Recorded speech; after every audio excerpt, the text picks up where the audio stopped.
Time for a little joiner rehab. This is a Powermatic Model 60, 8-inch joiner from the 1970s. Tracked this down only a few miles from the house. These don't come up very often, so I was really psyched to find this. And it's got a local story. It came out of Springs Mills. Springs Cotton Mills were, for about a century, one of the biggest employers in this part of the state. They had mills in Lancaster and Fort Mill, Rock Hill, several places around the counties here, and they were indeed one of the biggest employers around, one of the biggest cotton mills in the region.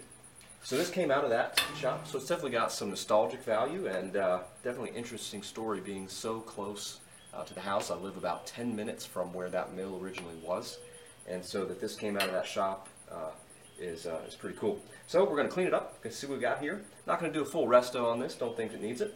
I'm just going to get it functional, make sure everything's working right. So we're going to see what we find, so stay tuned. As usual, we start with a little bit of cleanup and evaluation. So I'm just starting with some tear down here, some disassembly, so that we can see what we got. The fence comes off very easily, as does the cutter head guard. And then from there, we're just going to clean it up a little bit. I'm going to take the dust chute off here, the dust port, I should say.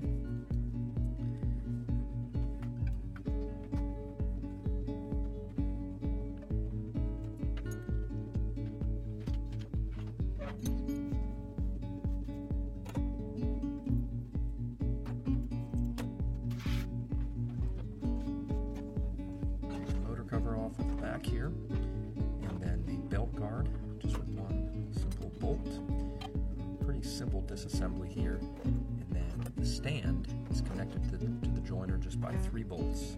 So working in a one-man shop here, I just finagled a setup here with 2 Black & Decker workmates, basically the benches or sawhorses, and I blocked them up with 2x4s and such, just to the right height where if I disconnected the 3 bolts which connected the joiner to the stand, I could then lift up one side, put some extra boards under, lift up the other side, put some extra boards under, and then the stand would be separate from the base. As you can see, it slides right out there on a roll cart. And then we're going to go to some cleaning, and in this case I'm just going to use some very basic tools here, just rags and spray water bottle. Start with that, and then over time work with more aggressive cleaners and so forth. I like to start just with the cleaning to see the actual condition of the paint, what gets removed just with water and a rag, and then from there we can be more aggressive with sandpaper, putty knives, razor blades, and more caustic cleaners that sometimes also take the paint off if you're not careful. So this one cleaned up pretty nice. Being that this is not a restoration, I'm just looking to clean things up a little bit and keep the patina, if you will.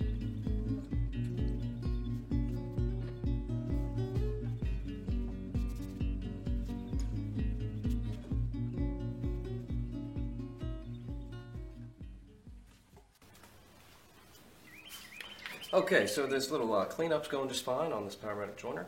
But one of the things we noticed here is the motor's been replaced with a Leeson motor, which is a good brand.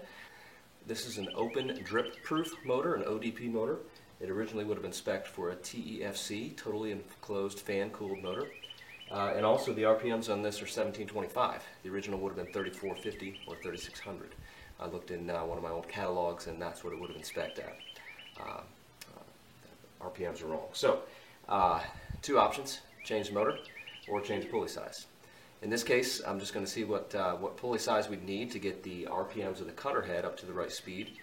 This right here, with this original pulley, it's just going to be too slow. The cutter head's going to be too slow to really work properly. So I'm going to see if we can size this pulley up so that we can use this original motor.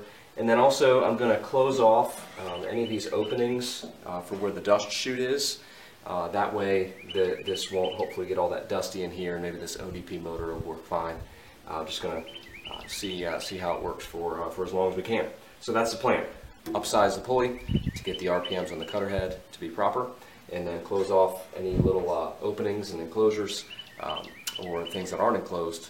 Get that fully enclosed so that we get good suction all the way up to the cutter head, so all the dust and little shavings work their way out the dust chute. And so with some thin particle board and some foil tape, I just cut up some pieces to fit to really close this dust chute off, and I did not use duct tape. Okay, you use foil tape for things like this. When you're working with sheet metal and vents and HVAC stuff, you don't actually use duct tape. The one thing you don't use it for, right? Duct tape leaves a terrible film and sticky residue, and it is not really designed for HVAC or ducting like this foil tape is. So that's just a recommendation and a little piece of advice there. So I'm just cutting to fit these pieces of particle board, and I'm using foil tape to attach it to this sheet metal base. I've found that if I get quality foil tape from a big box store, Nashall is a good brand, that this foil tape is very sticky. It has very good adhesive that sticks for a long time, but it also does not leave a residue like duct tape does. It does not break down like duct tape does over time, at least from my experience. And I think that's why it's rated and used for HVAC things which really need long-term durability. So I'm fitting these pieces here. Again, I'm trying to close off all the extra space and gaps so that all of the shavings and dust is directed towards the port, so I can get really good suction all the way up to the cutter head. So I did that with, as I said, foil tape and particle board. And then here you can see some close-ups how I close that part off. Try to get some different angles to show. And then also on the underneath of the actual joiner, I also closed off with additional pieces here the area that will actually fit right over the dust chute. So I want all of that going right to that area. And now we're on to the pulley replacement to get the motor at the proper RPM. So this was the original pulley. You can see the classic green overspray there. Powermatic wasn't the best with their painting in the 70s, although I do love that green color with the racing stripe. So what we're going to have to do is up the size of the pulley to get the cutter head RPM to the right speed. And there's a great thread on this from OWWM. I'll put in the notes a link to that explaining the ratio here to get the right size and so forth. And so I got the right size. The problem is the bore is bigger than the original. And so the solution there is to get a shaft adapter or a bushing. They're marketed different ways on eBay and other places. They're called different things sometimes, but basically this fits inside this shaft and then gets us to this size bore so that it'll fit on the shaft of the motor properly. So that's going to be the solution here. We'll put it all together and then we'll see what we got. One other thing, when you use one of these adapters, then you need a different key for the keyway that will span both the adapter and the original machined keyway for the key. So you can't use the original thickness, and it usually comes with it. So here I'm just using that adapter sleeve with the new key for the keyway, which spans both the original distance and the additional distance here with this sleeve. And then obviously there's a set screw to tighten, and then I turn the machine over on its side so that I can adjust this motor platform that pivots, and so that way I can do that now, where it's much easier to get at before putting the belts on, putting the machine upright, and the joiner back on the stand and so forth. So this way I can easily adjust, get the belt tension properly adjusted here.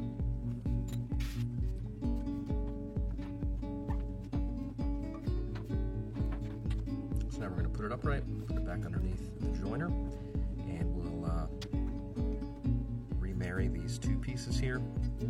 It's just 3 bolts. I'm going to hand feed them through and hand tighten them. 2 on one side, 1 on the other. 2 are underneath the in-feed table. 1 connects the out-feed end to the stand. And then once those are hand tightened, then I will lift the joiner off of this makeshift setup I've got here. And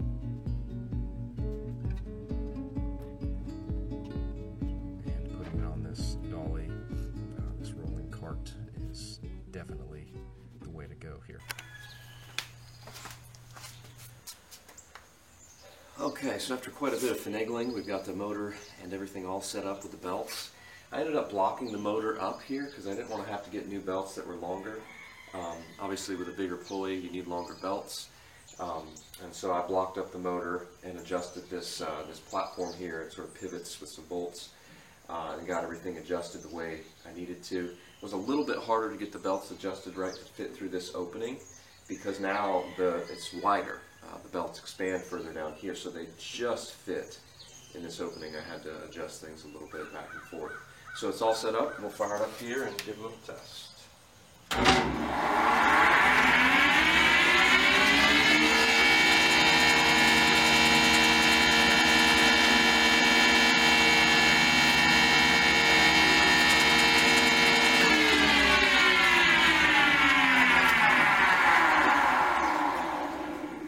Takes a little while to get up to speed, but all in all, not too bad. The cutter head bearings I did not replace. This is just a functional, quick cleanup for my own shop, and as time goes on, I may replace those if needed. But the main thing on this project was just getting this motor adjusted here with a bigger pulley so that the cutter head RPM is now correct. So we'll put it in place, get it all hooked up to dust collection, and be all set. Alright, and here it is in its final resting place next to a Powermatic 160 16-inch planer. So I ran some test pieces through. This is some white cedar that was rough sawn, and my first few passes had some snipe on the back end, which meant that the cutter head was a little bit above the outfeed table. And so just the quickest, simplest way that I've found to do this was something that was in fine woodworking several years ago.